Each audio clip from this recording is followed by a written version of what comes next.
Bung Karno galau. Ia menghitung jika sampai terjadi peperangan, secara matematis tidak akan mungkin bisa mengalahkan sekutu. Persenjataan mereka jauh lebih lengkap dan keahlian militernya lebih memadai. Atas saran Jenderal Besar Sudirman, Bung Karno diminta mengirim utusan khusus kepada Roisul Akbar Nahdlatul Ulama, Hadratus Syekh Kiai Haji Hashim Asy'ari di Pondok Pesantren Tebu Ireng, Jombang.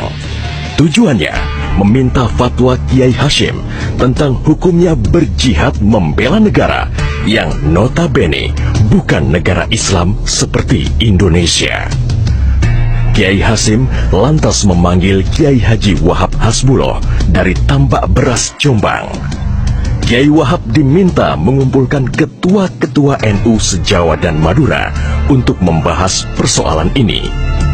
Bukan hanya itu, Kiai Hashim juga meminta kiai-kiai utama NU melakukan sholat istikharah, salah satunya Kiai Abbas dari Buntet, Cirebon, Jawa Barat.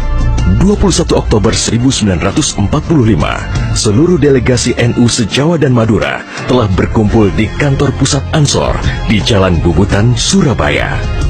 Kiai Hashim memimpin langsung pertemuan tersebut dan kemudian dilanjutkan oleh Kiai Wahab. Setelah melalui diskusi yang cukup panjang dan mendengarkan hasil istikharah para kiai utama NU, esok siangnya, tanggal 22 Oktober 1945, pertemuan menghasilkan 3 rumusan penting yang kemudian dikenal dengan istilah Resolusi Jihad NU. Pertama, setiap muslim, tua, muda, dan miskin sekalipun, wajib memerangi orang kafir yang merintangi kemerdekaan Indonesia. Kedua, pejuang yang mati dalam membela kemerdekaan Indonesia layak dianggap syuhada. Ketiga, warga yang memihak kepada Belanda dianggap memecah belah persatuan dan oleh karena itu harus dihukum mati. Dokumen resolusi jihad ditulis dalam huruf Arab Jawa atau pegon, ditandatangani Kiai Haji Hashim Asy'ari, disebarluaskan ke jaringan pesantren, tak terkecuali kepada komandan-komandan Laskar Hizbullah dan Sabilillah di seluruh penjuru Jawa dan Madura. Dokumen resolusi jihad juga dimuat di sejumlah media massa pergerakan masa itu.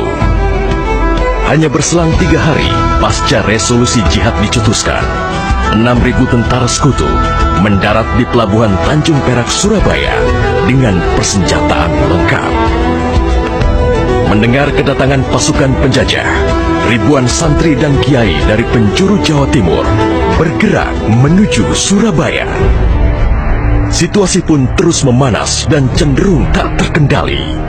Resolusi Jihad NU telah memompa semangat perlawanan rakyat dan memicu terjadinya pertempuran hebat selama 3 hari di Surabaya, tanggal 27, 28, dan 29 Oktober 1945. Tentara Inggris kewalahan menghadapi perlawanan rakyat Jawa Timur.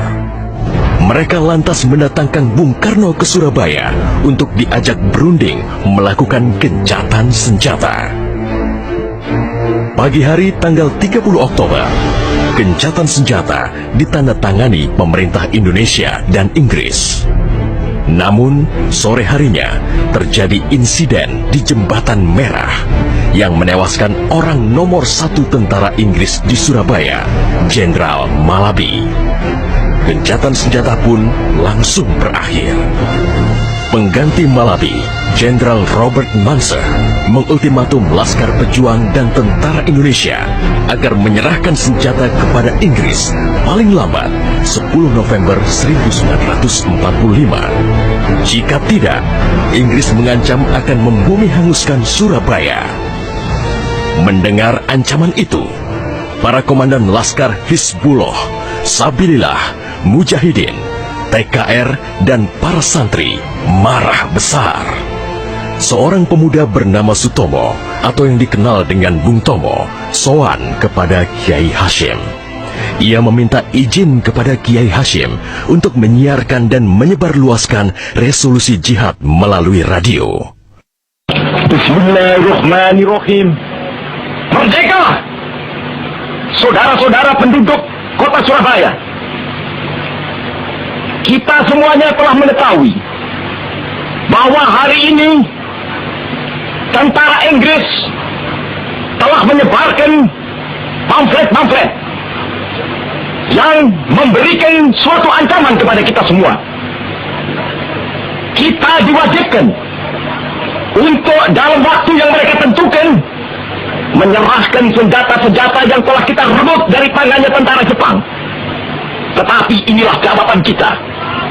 Selama banteng-banteng Indonesia masih mempunyai darah merah yang dapat membuat setarik kain putih, merah dan putih, maka selama itu tidak akan kita mau menyerah kepada siapapun juga. Allahu Akbar, Allahu Akbar, Allahu Akbar. Merdeka! Pertempuran 10 November membuat malu tentara Inggris. Target mereka menguasai Surabaya dalam waktu 3 hari tak terbukti. Bahkan di hari yang kedua, Inggris kehilangan Jenderal Robert Munser. Artinya, dalam 1 bulan menghadapi arek-arek Surabaya, mereka sudah kehilangan 2 jenderal terbaiknya. Perang Surabaya berlangsung selama 3 minggu. Takbir dan pekik merdeka menggema selama pertempuran berlangsung.